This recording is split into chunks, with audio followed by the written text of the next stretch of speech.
మహారాజు మహామంత్రి చూస్తుండగా గోవిందుడు ఒక కలుపు మొక్కకు నీరు పోశాడు. తక్షణం ఆ కలుపు మొక్క మాడిపోయింది. ఎన్నో సంవత్సరాల క్రితం విచిత్ర నగరిలో వీరబాహుడు అనే కట్టెలు కొట్టుకునేవాడు ఉండేవాడు. ఒకరోజు అడవికి వెళ్లి కట్టెలు కొడుతూ, రోజు అడవికి రావడం, కట్టెలు కొట్టుకోవడం నిస్సారంగా ఉంది. కొంతసేపటి తర్వాత దూరం నుంచి ఒక ఋషి, ఓం నమః శివాయ, ఓం నమః శివాయ. అరే, నేనెప్పుడు గమనించనేలేదే. ఎవరో ఋషి ఆ చెట్టు కింద తపస్సు చేసుకుంటున్నట్లున్నాడు. అసలు అతను నిజమైన ఋషినేనా లేక దొంగ సన్యాసినా? పరీక్షిస్తే పోలాయ్. ఓయ్ సన్యాసి, ఈ అడవిలో ఏం చేస్తున్నావు? నిజంగానే తపస్సు చేస్తున్నావా లేక దొంగ జపమా? అలా అంటూ సరదా కోసం కొన్ని మట్టి బిడ్డలు ఋషి మీదికి విసిరేశాడు. ఋషి కోపంతో కళ్ళు తెరిచి, ఓరి బుద్ధిహీనుడా, మనిషిపై పుట్టి కన్ను మిన్ను గానక రాక్షసుడిలాగా ప్రవర్తించావు. నీవు మనుష్య జాతికి ఒక శాపం లాంటి వాడివి. బ్రహ్మ రాక్షసుడవై నీ వద్దకు వచ్చే వారికి శాపాలిస్తూ ఈ అడవిలోనే పడుండు అని శపించాడు.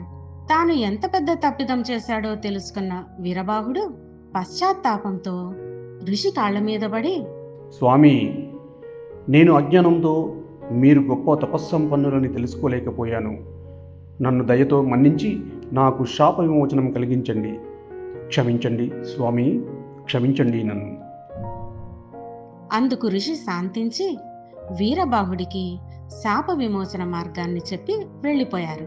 వీరబాహుడు ఋషి శాపం వల్ల బ్రహ్మరాక్షసుడిగా మారి అడవిలో ఉన్న ఒక పాడుబడ్డ సత్రంలో ఉంటూ అటువైపు వచ్చే బాటసారులను శపిస్తూ అక్కడ్నే ఉండసాగాడు. ఇది జరిగిన ఎన్నో సంవత్సరాల తర్వాత బ్రహ్మాండపురంలో గోవిందుడనే యువకుడు ఉండేవాడు. ఒకరోజు గోవిందుడు రచ్చబండ దగ్గర మిత్రులతో పిచ్చాపాటి మాట్లాడుతున్నాడు. ఎన్నాళ్ళైందిరా మనం ఇలాగ సరదాగా కూర్చుని మాట్లాడుకొని. అరే గోవిందు, నీ జీవిత లక్ష్యం ఏమిటి? నీకు తెలుసు కదా, నేను ఒక పేద రైతు బిడ్డని. నాకు 100 ఎకరాల ఆసామి కావాలనుందిరా. ఇంకా నాకు ఎన్నో వింతలు విశేషాలతో కూడుకున్న మన విచిత్ర నగరి రాజ్యమంతా తిరిగి చూడాలనుందిరా. చిన్నప్పటి నుంచి మా తాత కథలు కథలుగా చెప్తుంటాడుగా, అందుకే రాజ్యమంతా తిరిగి చూడాలి ఎప్పటికైనా. మరి నీ లక్ష్యమేంటిరా? అరే, నాకు నీలాగా పెద్ద పెద్ద కోరికలేమీ లేవురా. మా మావ కూతుర్ని పెళ్లి చేసుకుని ఉన్న 5 ఎకరాలను సాగు చేసుకుంటే చాలరా బాబు. అరే సోమయ్య, నీ కోరిక సులభంగానే తీరిపోతుంది. ఎటొచ్చి ఈ గోవిందుడి కోరిక తీరడం కష్టం. వీడికి పొలం లేకే రంగయ్య దగ్గర కౌలుకి చేస్తున్నాడు. 100 ఎకరాలు ఎప్పుడు సంపాదిస్తాడో ఏమో. అరే ఎందుకురా ఆ నవ్వు? చూస్తూ ఉండండి, నవ్విన నాప చేనే పండుతుంది. కొద్ది రోజుల్లోనే నేను 100 ఎకరాల ఆసామిని కాబోతున్నాను. మీరే కల్లారా చూద్దురు గాని. 100 ఎకరాల ఆశాం అయ్యాక మమ్మల్ని మర్చిపోరుగా దొరగారు. నిజమే రోయ్. రేయ్, వేలాకోలంగా ఉందారా?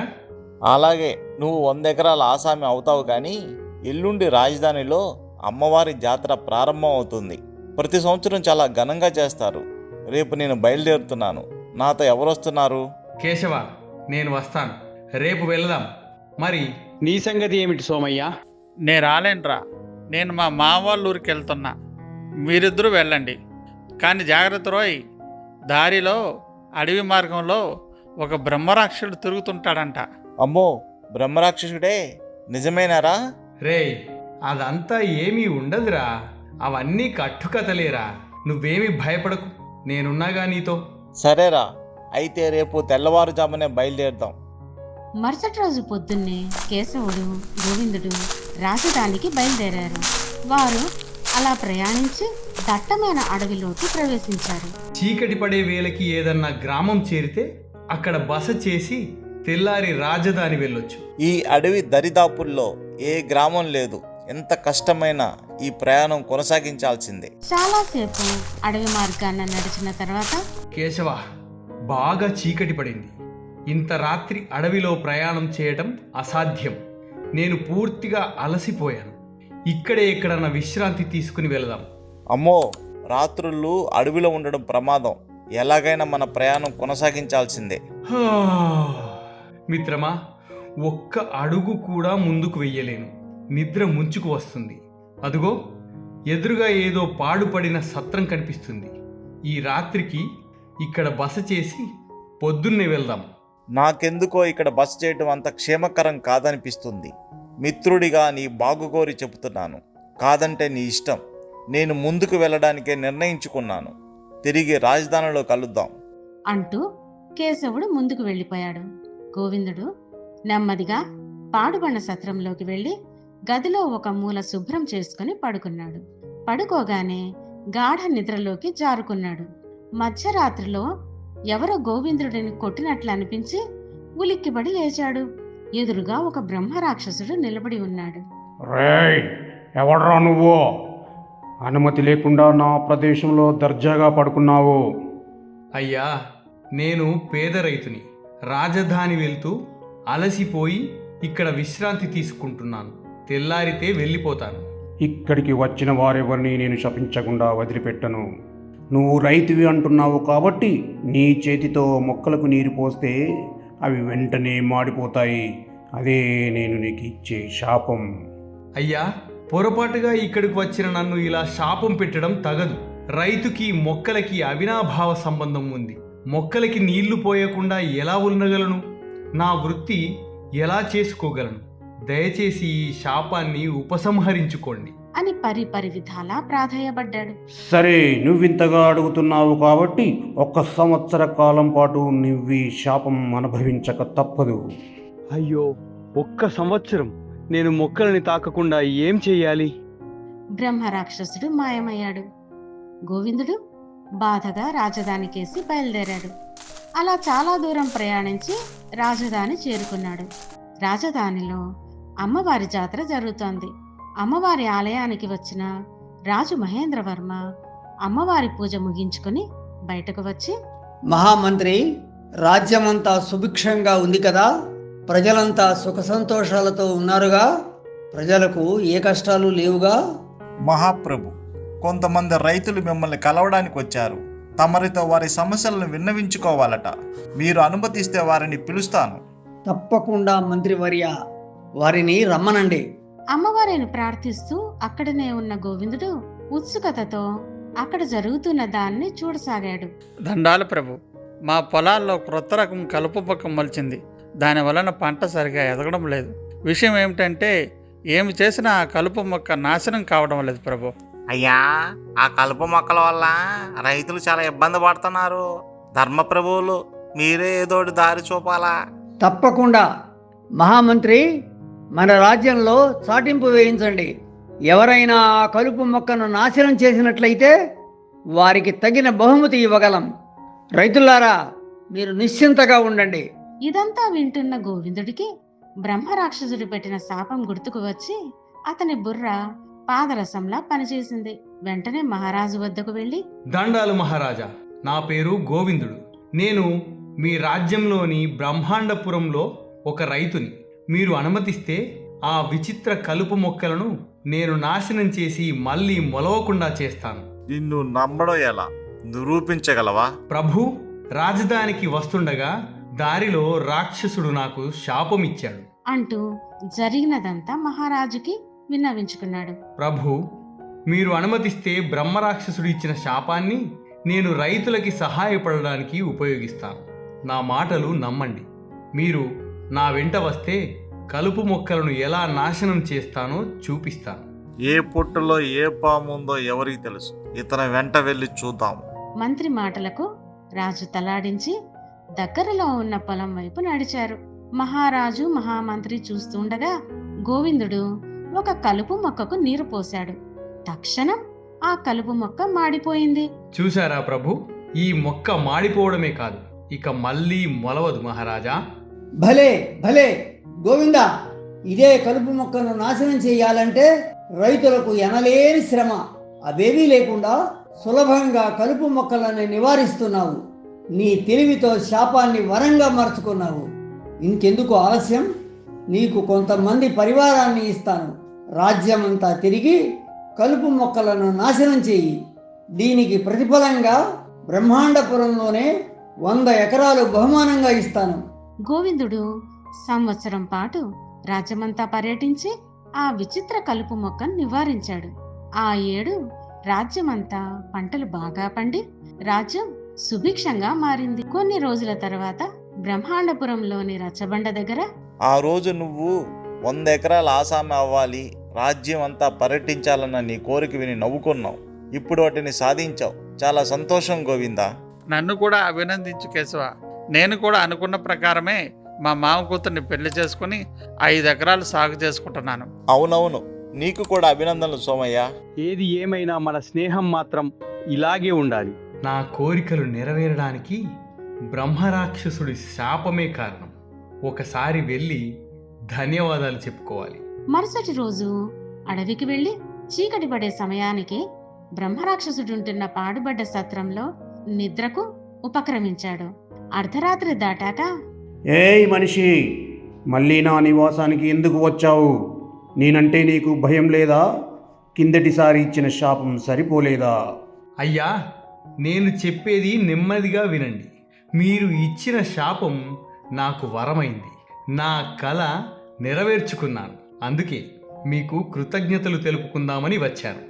ఏంటి కృతజ్ఞతలా? నీ కృతజ్ఞతలు ఎవరికి కావాలిరా? ఎవరు నా ప్రదేశానికి వచ్చినా నా కోపానికి శాపానికి బలవక తప్పదు. కారణం ఏదైనా కానీ నీవు మళ్ళీ నా చోటికి వచ్చినందుకు నీకు మళ్ళీ ఇంకో శాపం ఇస్తున్నాను. సంవత్సరం పాటు నువ్వు నడిచినంత మేర భూమి నిలువెత్త గొయ్యి పడుతుంది అని శపించి బ్రహ్మరాక్షసుడు అదృశ్యమయ్యాడు. ఇక ఎటు కదల్లేక గోవిందుడు అలానే ఉండిపోయాడు.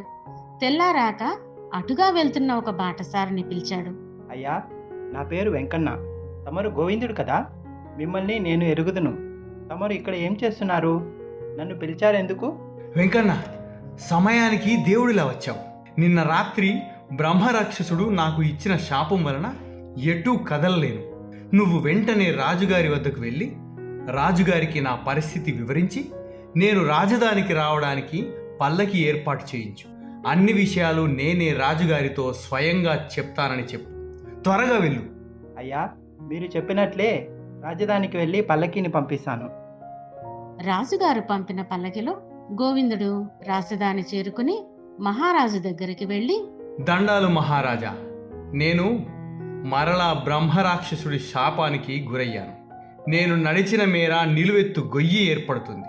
తమరు అనుమతిస్తే నేను ఈ శాపాన్ని ఈ దేశ ప్రయోజనం కోసం ఉపయోగించాలని అనుకుంటున్నాను. నీకొచ్చిన శాపాన్ని దేశ ప్రయోజనాల కోసం ఎలా ఉపయోగిస్తావో వివరంగా చెప్పు.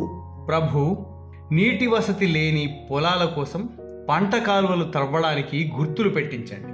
నేను ఆ గుర్తుల మీద నడుచుకుంటూ వెళ్తాను. నిలువెత్తు గోతులతో పంట కాలువలు ఏర్పడతాయి.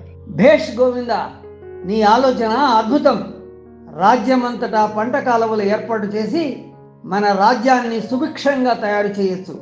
మహామంత్రి, గోవిందుడు చెప్పిన విధంగా అన్ని ఏర్పాట్లు చేయండి. గోవిందుడిని పల్లకీలో తీసుకెళ్ళండి. పంట కాలువల కోసం గుర్తులు పెట్టిన చోట నడుస్తాడు, లేని చోట పల్లకీలో వెళ్తాడు. చిత్తం మహాప్రభు, మీరు చెప్పినట్టే చేస్తాను. ఏ ఫలాపేక్ష లేకుండా మన రాజ్యానికి ఇంత మేలు చేస్తున్న గోవిందుడిని రాజలాంఛనాలతో గౌరవించండి. చిత్తం ప్రభు. ఒక సంవత్సరం పాటు గోవిందుడు పల్లకిలో తిరుగుతూ పంట కాలువలను చేశాడు. ఎప్పుడూ లేని విధంగా ఆ రాజ్యంలో పంటలు బాగా పండాయి. ప్రజలారా, గోవిందుడు తన తెలివితేటలతో తన శాపాన్ని కూడా వరంగా మార్చుకున్నాడు. మన రాజ్యానికి ఎనలేని సేవలందించాడు. అందువలన గోవిందుడిని నా అంతరంగిక సలహాదారుగా నియమిస్తున్నాను. ధన్యవాదాలు ప్రభు. బ్రహ్మరాక్షసుడు ఇచ్చిన రెండో శాపం కూడా తనకు మేలు చేయడంతో బ్రహ్మరాక్షసుడికి కృతజ్ఞతలు చెప్పుకోవాలని అనుకున్నాడు గోవిందుడు.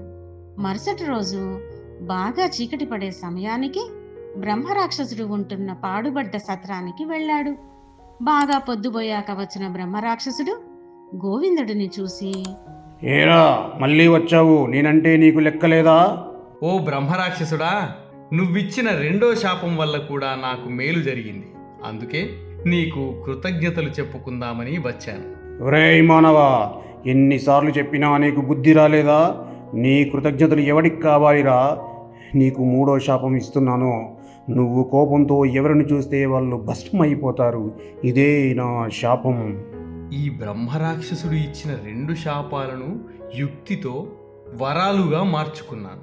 అయినా కృతజ్ఞతలు తెలపాలని వచ్చిన నాకు శాపమిచ్చినవాడు బాటసారులను ఎంతగా బాధిస్తున్నాడు. వారికి ఈ రాక్షసుడి బెడద తొలగించాలి. అదీగాక ఈ రాక్షసుడి శాపంతో నేను బతకడం కష్టం. ఇక నాకొకటే దారి.